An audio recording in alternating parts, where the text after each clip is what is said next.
video, or more specifically, a play-to-earn deep dive from ABC News. We'll see if it gets striked or anything like that, but it should be interesting. Well, he did it fine, so I'm going to watch him. All right, here we go. Yeah, thousands of people in the Philippines started playing a video game for work rather than pleasure.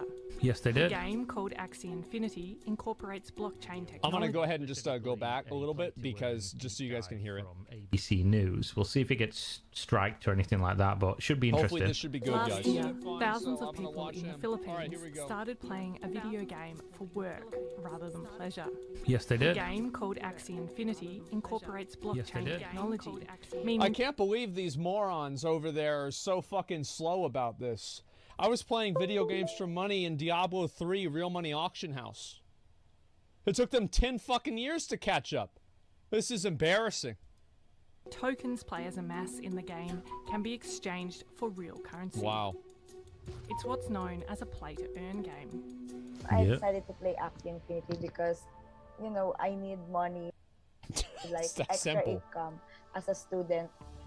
Shatil says learning to play was a challenge, but on a good week she earned around 40 Australian dollars, a decent additional income for a student in the Philippines. I hope that, like, whenever we're watching a video that's talking about the advantages and the good things about pay to play to earn, think about if that exact same line of logic, and even sometimes like a one-to-one, can be used for why sweatshops are good in third world countries. Because in my opinion, a lot of the arguments for play to earn mirror one-to-one the arguments that people make for sweatshops in third world countries. Because that's all they are. To people like Shatil, some promoted the game as a flexible way to make money at home during the COVID pandemic. So and making $40 a month is a lot. Or sorry, $40 a week is a lot. That's a lot of fucking money. Because if she's doing it, like maybe she's not doing it 40 hours, maybe she's doing it more or less, it's really hard to say, right? Because like, let's say you're making $40 a week and you're working 10 hours. So that's actually pretty fucking good. That's $10 an hour, or $4 an hour. Like guys, it might not seem like it's a lot to you, but in the Philippines, money is different than it is here in the US or maybe the EU or Norway, wherever the fuck you guys live. Many places in the world, $40 is an assload of money. That's the reason why, like, all these guys get pissed off whenever Blizzard increases the prices, because there's a bunch of people, honestly, that live in these fucking South American countries. Their economies are fucked, and so they can't spend a lot of money.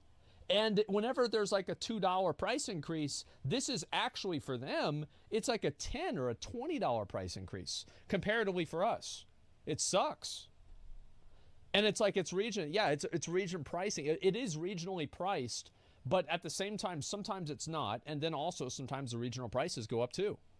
And then also now you're having people that are abusing the regional pricing with types of, VPNs and things like that to buy things in countries where they're cheaper and then redeem them in countries where they are more expensive. And we saw this happen with WoW items, like WoW, like subscription stuff. And also, there's even a big expose about this with people doing it at Twitch. And I think redeeming them in Turkey, buying the different types. And Turkey's a relatively nice country, right? But buying the gifted subs in Turkey, and then somehow the money ends up being more, right? You end up making more money. So yeah, I don't know exactly what the nuances to it were. Area-based inflation, yeah. Brazil. Yeah, I forgot which one it was specifically. Okay, here we go. Buying bits. It was at bits. Yeah, exactly. So those are two examples of what I'm talking about actually happening. So yes, it's $40 might not seem like a lot to you, but put like a zero in front of that or behind that. Like it's more like $400 here. Is that about right? For you guys that, like, if you have any insight into like the prices in like Philippines and shit, I feel like it's probably somewhere around there. Yeah. Like, I don't know exactly. Okay, here we go. But it's a lot of money. Framed as, I guess in a very similar way to how a lot of like gig economy style companies talk about themselves as, offering people flexible working arrangements. You can work as much as you want, as little as you want. Yep. You can make as much money as you want theoretically. Yeah, so you could It's just very have appealing. multiple accounts, right, if you just wanted to play a lot. But in terms of one account, you were capped on the amount of like tokens you could earn per day, as far as I'm aware. I did try out So it's like Axie Lost Ark. Infinity because I do try and, play these games if I'm going to I love how he air quotes games. Of all the things to air quote. And you know what? Good decision. talk about them and have any kind of opinion. I do try and give them a go. Back during the peak of Axie Infinity, it cost like $1,000 to get like a competent team to be able to earn, a couple dollars a day until you'd grind your way up the ladder. And the higher in the ladder you were, the more tokens you won back for winning games. Right, of So course. you basically bought an NFT team of 3 Axies, and they all have different abilities and stuff, and you want to make a team that's like actually good in the meta, they're like Pokemon or whatever, and then you win games and you get their cryptocurrency token. It's called a Smooth Love Potion, I believe, and then you would obviously hang on to those or sell them and make money, and that's how you'd make money. The fucked up thing is that if you were just somebody in a Western developed country or whatever, it wouldn't be worth doing. So what people were doing instead were buying a bunch of Axies for a whole bunch of money and then renting them out to people in like the Philippines and things like that, and say, you play with my Axies, but you give me 50% of your money. God, I fucking love capitalism. Holy shit, I fucking love it. Oh my God. It's like, this is the thing. You guys have to understand this. Like, whenever there's real money to be made, that's whenever you really get into the slave labor. That's whenever you really get into the extortion. That's the fun stuff. And the best part about it is all these people that are doing it internationally, and they're doing it relatively in just gray areas. So it's completely okay. Yeah, they have it. It's nuts, man. We love capitalism. It's nuts. That's how you grow exponentially. Yes, because if you want to make a lot of money with doing this kind of stuff, you can't make a lot of money by just doing it yourself or doing it with one account. You have to make incremental gains and then scale the amount of times that gain occurs up. So that could be paying other people to do it. That could be running different instances of the account on a bot. That could be having other people use your characters or something like that. That's how you make money, is you scale up that, that amount of, the amount of runs that you can do, right? The amount of accounts that you're playing. That's how it happened. That's what happens in WoW. That's what happened in Diablo. That's what happens in a lot of games with botting. So they basically, they call them like academies or tutors or some, I can't remember what the specific word is, there's a term for it, but it was just all to Patron, maybe. exploit people in lesser economically developed places. So the people who were making the most money were the ones who wasn't even playing the fucking game. It's hard for me to say whether it was an exploit. What do you guys think? Because, I mean, this is a contract that is entered into between two consenting adults. Is it exploitation? I'm sorry, I don't know if I would agree with it being exploitation. It's voluntary exploitation? Well, the reason why, and this is like the pretense behind this, is that the truth is, in a lot of these countries, that's a good living. So it's like, if you are making a good living in that country by getting into something and having people give you an item and doing this service for them, I find it, like, in general, so there are like a lot of really big differences, because obviously I made the analogy with like sweatshop workers. There's a huge difference between like Foxconn and you just like getting paid to like play a video game with somebody's account and then them giving you giving them a percentage of it. And I think this is like actually a very fair, or not fair, this is very common thing that happens, right? Is that you rent or you somehow don't have to pay the fixed cost of some sort of large type of machinery or large type of, tool, and you instead rent that out, and then you get part of your money that you spend, or as part of the stuff that you make goes back to the people that own the machine. I think in a more This is not a one-to-one comparison, but this is kind of how Unreal 5 Engine works, for example, is that Unreal 5 Engine, if you want to use Unreal 5, you have to give part of the money that you make from the game back to Epic Games, which are the developers of Unreal 5 Engine. So in a way, it's kind of the same thing. And this is a paradigm that's used in many different businesses. I think another example of this is that there are some barbershops that have this, where there are people that like go in and they have like their chair and they pay money to, you know, have that chair there. But obviously they're not paying for the building. They're not paying for, you know, the lighting, or they're not paying for the AC, etc. So there's a number of instances where this happens in real life where it's not considered exploitative. Now, I think that it's considered exploitative in this circumstance because it might seem new or weird, but I'm not completely sold on it being exploitative without more evidence. Strippers pay the club to dance there? Yeah, there are some other ones too. What do you guys think? Yeah, does that make sense? We're getting better wages playing WoW, RuneScape, and other gold farming jobs than real jobs? Yeah, yeah. And all right, let's go ahead and let's continue. Third world people can't be exploited, according to you? I don't think that willingly engaging in a voluntary contract between somebody else whenever you're not under duress or under any sort of force is being exploited. Now, there are circumstances where it could be. I'm not saying that's never the case, but I'm saying it is very rarely the case. And I think this is one of the instances of it not being the case until I get more evidence for it to be the case. Semantics, cool. Yeah, that's what happens, is that different words mean different things. That's right. And this is like prevalent in all play-to-earn games because there's like a underbelly to this entire concept which people don't really want to address because it makes it look much worse than surface level. Mm-hmm. And they have these guilds, and guilds are essentially big groups of whales who will come into a game, buy up as much shit as they can, and then farm it out to make as much money as they can. Every metaverse has big guilds in them, and the developers want... So does every country.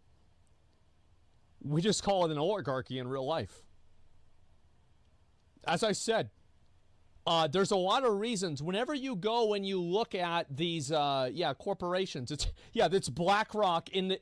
Yeah, somehow BlackRock orcs are bad, but the BlackRock company is good? I don't know there's that many differences. Listen, here's the thing, is that if you've played a lot of these online games for a long time, you would know why having a free market, a completely free market, is a terrible idea. It's because the first thing that somebody who's powerful does with a free market is they make it not free anymore.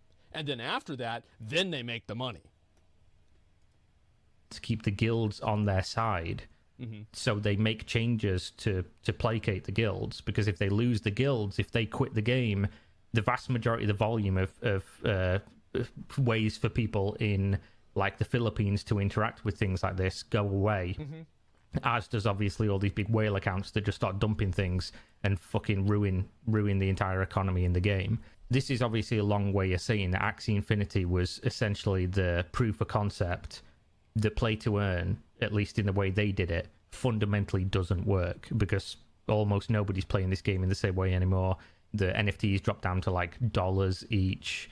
Well, that's because you have... This is exactly what happens with every sort of video game economy, because it's much easier to scale the value and the... like, once you learn how to make 100 gold, how do you make 1,000,000 gold? Well, it's simple. You just do that 10,000 times. You see what I'm saying? So, like, then any amount that you can't get to is just a problem of scaling. Death's Bite dropped? Bro, like, why the fuck do you care about Death's Bite? It's not even good. The Jawbone is better for you. Betrayer of Humanity is better for you. Armageddon is better for you. Why are you getting fucking excited? Why didn't you buy, bro? Because you were asleep. You weren't on. I thought everybody told me you were asleep. I want to go. Well, just go to the fucking I'm going to do the DK raid probably tomorrow, maybe the next day. I was on GTA. All right, fine. Listen, I'm going to do it on my DK as well. So you just come on the DK. Message me anytime you do shit. Okay, all right, fucking fine. I'll message you next time. Okay? I'll message you next time. So, look, what I'm getting at is that a lot of these different games right, is that they drive the prices of gold. And you guys saw this with Lost Ark. If Amazon didn't do anything with the bots in Lost Ark, gold, everything on the auction house would eventually be pretty much worth gold cap. Because the bots there would be so many bots, and they would be making so much gold that they would drive the price down, up for everything. That's just what happens. It's just the bottom's falling out. But like the gig economy, Yes. Ben says play to earn. Because the amount of people that are in it to make money, basically, like it's just a simple it's a simple price demand graph. There's just way less demand, and supply and demand. Yeah, I guess you could say that. Yeah, there's so much supply going up, and the demand is staying the same or even going down because the amount of legitimate players is the same, even though more and more people get into it to make money. Well, guess what happens? Eventually, they run out of people to sell it to. And then you have to start selling it at lower prices and lower prices and lower prices. And at a certain point, those people aren't making $40 anymore. They're making $4. That's what happens.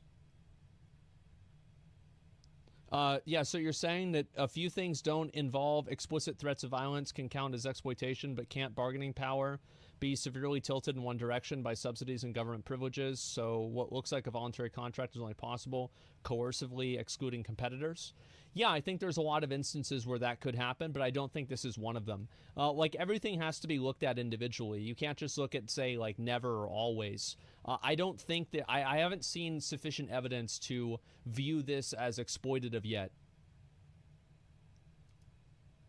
Is deeply exploitative in practice, Yeah. especially when it involves low-income players in the developing world. Yep. You know, investors have kind of said, hey, like, what if we just start buying these assets and leasing them out to low-income players? That's really smart. These sort of wealthy, whales. So it's basically, what people do with houses. Yep. Pretty simple. Essentially, who own these crypto assets, who are then leasing them out to these other players who are receiving a cut. As well as playing Axie Infinity herself, Shatil investigated the experiences of other players for a university research project. Mostly, our participants answered that they are really blessed. They're really lucky to have this opportunity like Axie Infinity because, when COVID-19 pandemic struck, a lot of people really lost their jobs or they cannot go outside. They're really thankful for the Axie Infinity. They didn't mind the stress as long as they are earning money. And that is one of the things that's interesting, that obviously there are a lot of people whose lives are enriched by this. Like, regardless of whether you think that it's true or not, or it's good or not, there are people that are in this that are happy about it. Shatil says the In the players she spoke Philippines. to became stressed when they couldn't meet the daily minimum quotas set by their managers, who owned the... Like, just imagine this. You could obviously make a point that is this any different than, like, working in a warehouse and having a boss be like, oh, you need to do this level of work. But at the same time, when you just essentially allow anybody in the world, like, where's the regulation here? Where's any form of laws or protections for workers? There aren't any. And there's people in different countries, in completely different jurisdictions, essentially being the boss. This is always a problem whenever you have, like, peer-to-peer things that are happening internationally, is that even whenever a law is broken, and this is one thing I don't know if Kira is going to talk about, is that even whenever a law is broken, like, for example, with Slicker, I think that if Slicker went to court, he would 100% be convicted for wire fraud. It wouldn't even be a question. But nobody's going to spend fucking $250,000 to get his ass in court. It's not going to happen. So he effectively is breaking the law, getting away with it, and it's not cost beneficial for anybody to hold him accountable. And that's what ends up happening. And having power over them with stuff like this. And the thing is, here's and this might upset some people, but I'm actually going to give you the reason why these guys probably have quotas that they have to meet. So basically, you can explain it with a very, very simple graph, right? So you have the graph, and this is time, and this is money, right? And so you have a red line right here, and this is the amount of money that is spent, and this is about the time. And so if you have, let's just go ahead, I'm going to cross these out. Wait, actually, 1 second. Let me just do this. So basically, if you are making money, this is where you are making money right here. Because you have to spend this red number, this red line, is the fixed cost of the digital asset. And the fixed costs of the digital asset, as with all other assets, especially in these games, are a depreciating value. This is a depreciating asset. And at a certain point, this asset will become non-valuable. And because it has a fixed cost, if the person who is making it doesn't get above this red line of the fixed cost, the amount of fixed investment for it will not, the amount of money the person makes through this item or this digital asset will not counterbalance and become profitable versus the cost that it took to obtain the digital asset. It's kind of like you're spending $150 to make $100. Does that sound like a good deal? No.